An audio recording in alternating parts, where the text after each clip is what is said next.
What follows? An epic poem, measured in Limerick, machine-learned prose. Go cut you some lines, it's ribaldry time. Let's see what fresh hells have arose. The Limerick packs laughs anatomical into space that is quite economical. But the good ones I've seen so seldom are clean, and the clean ones so seldom are comical. There was a young lady of Norway who hung by her toes in a doorway. She said to her beau, "Just look at me, Joe. I think I've discovered one more way. If I have to riddle it out, and if the theme is sufficiently cogent by jigs, whaleyards, tithers, rosals, and some rave, one moment, then there's this damn tinsel.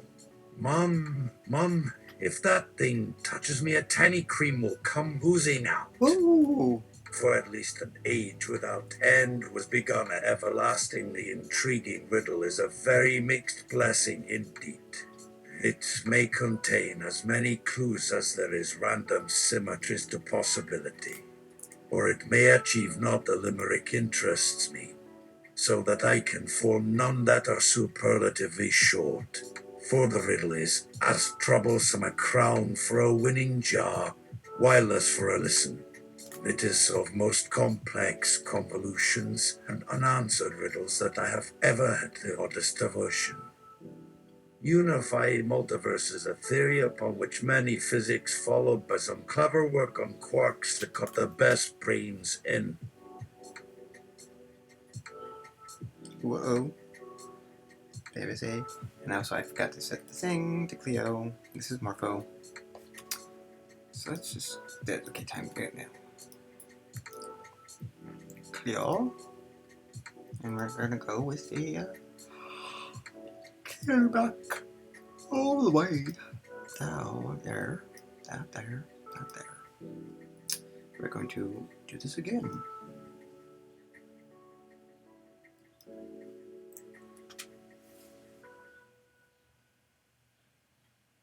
What follows? An epic poem, measured in Limerick, machine-learned prose. Go cut you some lines, it's ribaldry time. Let's see what fresh hells have arose. The Limerick packs laughs anatomical into space that is quite economical. But the good ones I've seen so seldom are clean, and the clean ones so seldom are comical. There was a young lady of Norway who hung by her toes in a doorway. She said to her beau, "Just look at me, Joe. I think I've discovered one more way. If I have to riddle it out, and if the theme is sufficiently cogent by jigs, whaleyards, tithers, rosals, and some rave, one moment, then there's this damn tinsel, and it must come down at the weekend." Every day she ate 6 bowls of Holcomb fruits to kill her malady. On the 40th day of the season, she kissed the agent. He promised her glory, but his hardening testicles forbid him. Lying naked, an amazing top to 100 acres of floating rubber, shaving off that eternal wild leer that everyone with an element of tragedy makes by means of a brush on his tongue tip. He should then slip on a chocolate glove, find her misfiring tap, slip the turbine. This girl, these moats, these libraries, the crest of her feet, bathers know, if not in your generation, soon in the world to be born and saved from its scorch and rage. Who owns all? This? A scrubbing gin of green tea.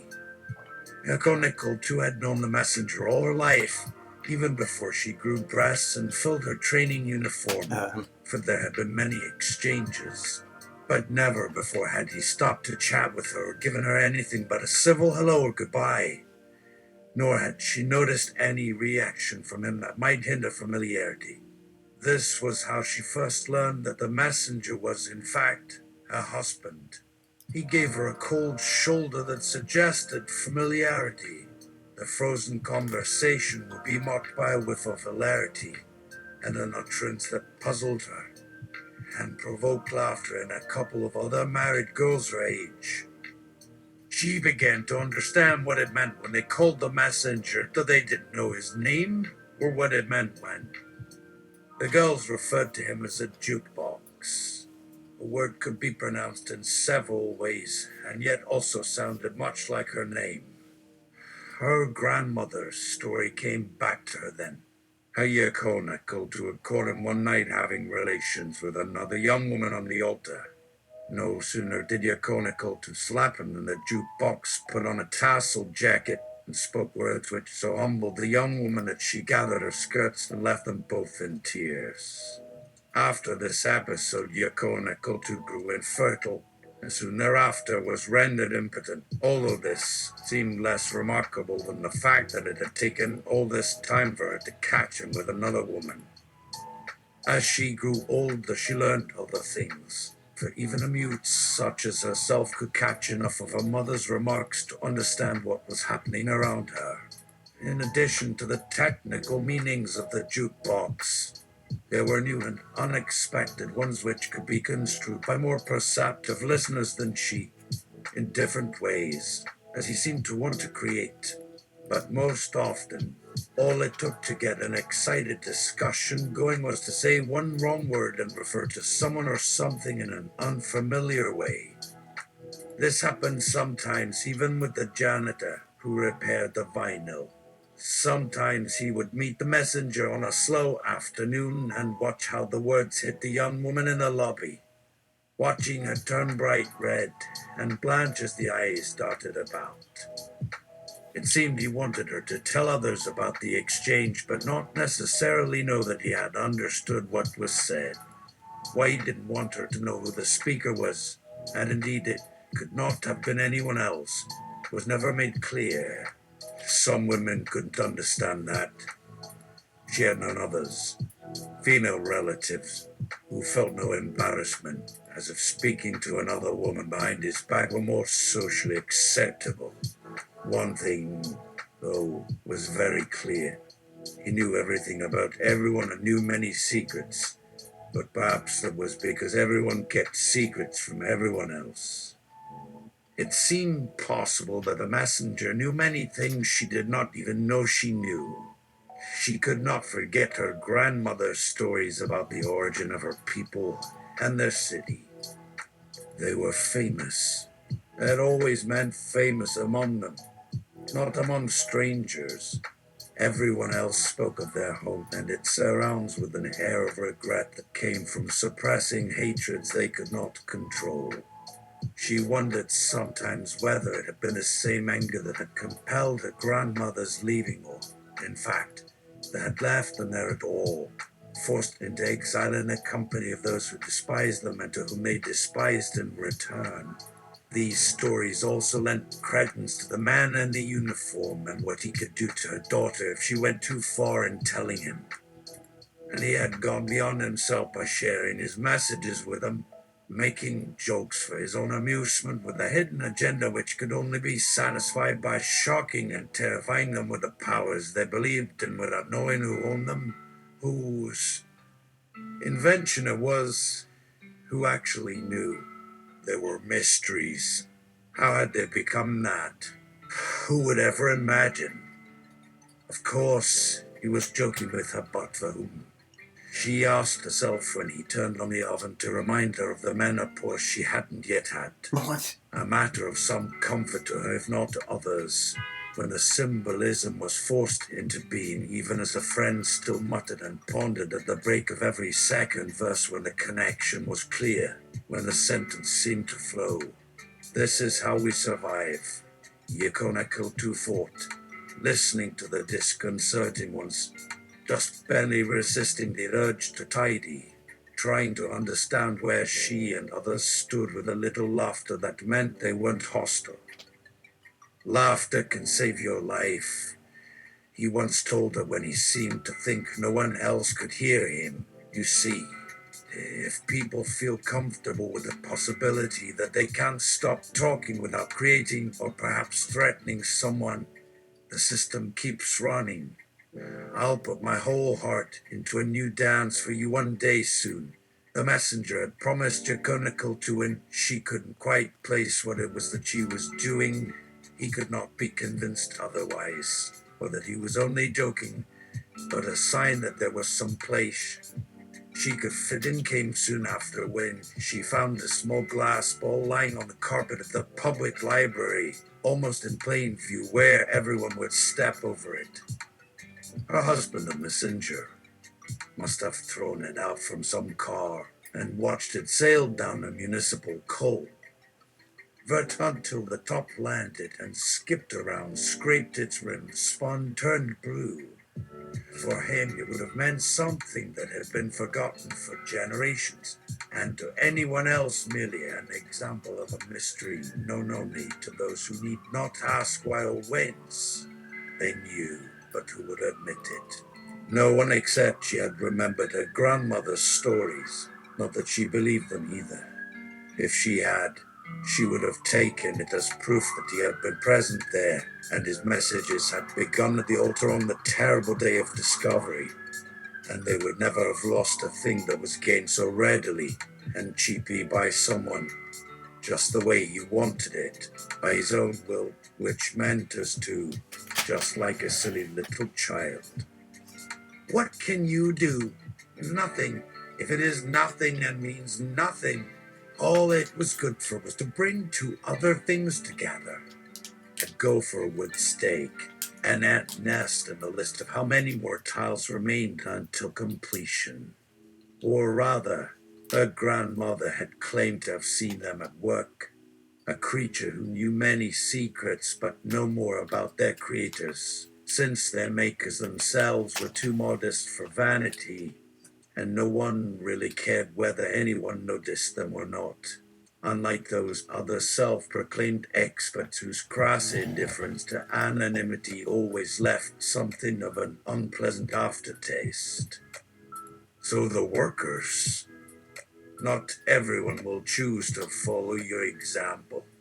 Just what they all say when you've offered your very best effort in what you feel is in your true field, regardless of any fame or reward you receive, a fortune and lost sleep. In fact, you are glad, are you not, that they reject the benefits you offer? Yes, they say the food that you so casually take for granted is a basic good. Your liver. It does not occur to you that we should receive compensation, be repaid for what we produce and profit by means of, but that does not deter you. Your belly can take what it wants, for nothing ever seemed to hinder your stomach when you thought there would be nothing more. Just one small handful of potlatch. But enough. Back to the laboratories where they examine the remote frequencies of an exploding nuclear missile and look for hidden traces of DSM or BPSK on a surplus controller. Perhaps wondering whether the obsolete foam will start that has never yet died. Those few days' worth of utter blackness in the laundry hamper, do they compel you to lend your purse or rub the engine with olive oil? In this house, do you even care to note the waitress's approving smile when she notices the scents, the layout of the stack of meats, or where to sit? Not you, and your firm answer tells her clearly, let him serve himself, and you presume to an ignorant familiarity. Yet the clever hands make sense of it all, the square in the midst of a circular gesture that looks to be simple nonsense. Let the electrician wear that stiff tie.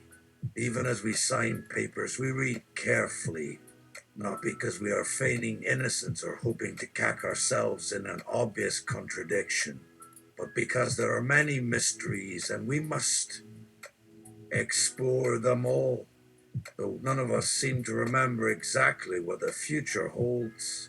Did the gossips mean anything other than what they said when they assured you he knows? Was the incubator not already gestating a vampire by the time it hatched?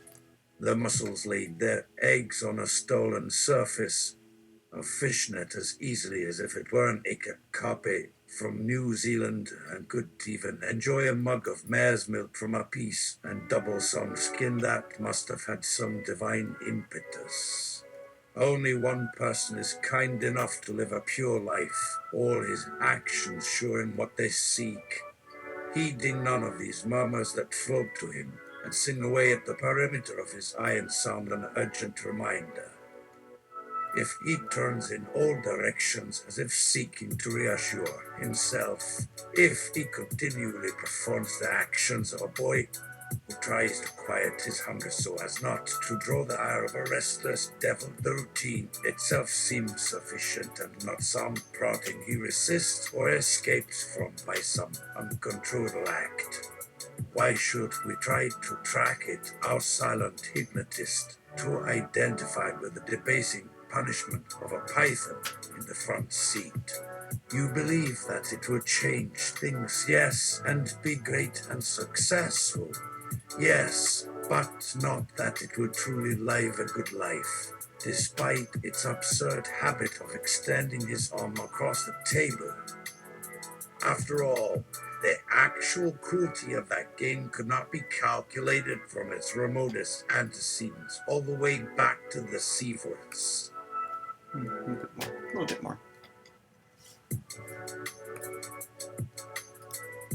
And then in the future, let the traditionalist thrust in his rawhide close stake, for they were right when they looked up on the earth with unconquerable curiosity and plunged into its depths, laying hold of a rock or mineral as the matrix in which the natural science they admired most excellently evolved.